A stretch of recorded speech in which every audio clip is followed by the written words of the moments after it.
Have you heard of the most recent horrible tragedy? A fishing boat in Greece sank, containing up to 750 people. 104 people were rescued by the Coast Guard, 78 confirmed dead, and 560 are missing, most of which likely drowned. EU authorities are offering their thoughts and prayers, but it was their inhumane anti-immigration policies that made people resort to doing this.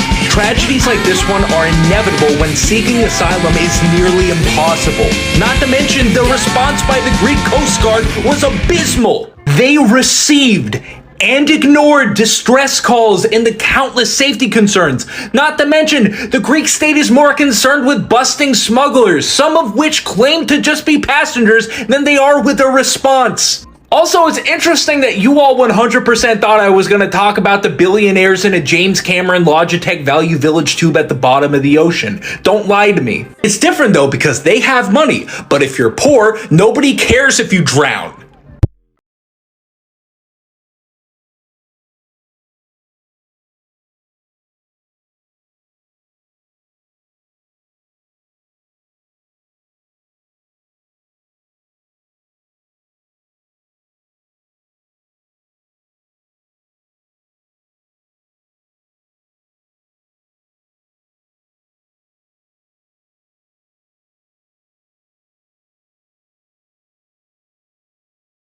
Why would there need to be a filter that tells you which sibling you are? Like, don't you already know which sibling? What?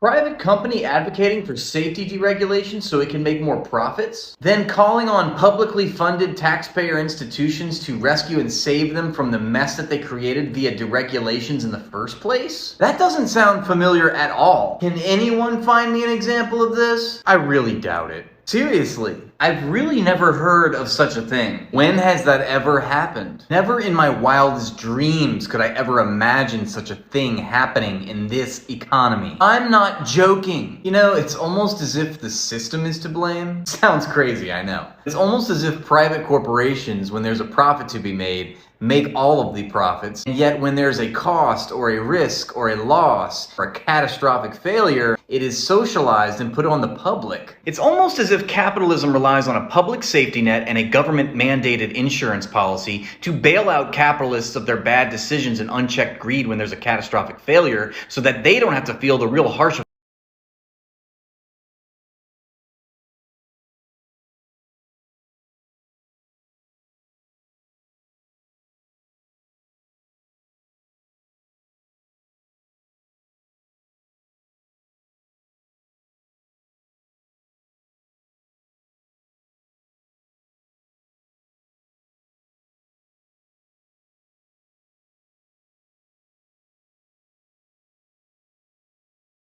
If you've consumed any submarine content, you have time to watch this video. Yesterday, the Supreme Court ruled against Navajo Nation water rights despite 1/3 of the Navajo Nation not having access to clean running water. The Navajo Nation is the size of West Virginia. The Supreme Court claimed it wasn't the United States' responsibility. I think foiling that rhetoric with the rhetoric surrounding the submarine, being like, no, there should be no price on a life, we should pursue them no matter what, it's just really interesting and telling about whose life is really worth it.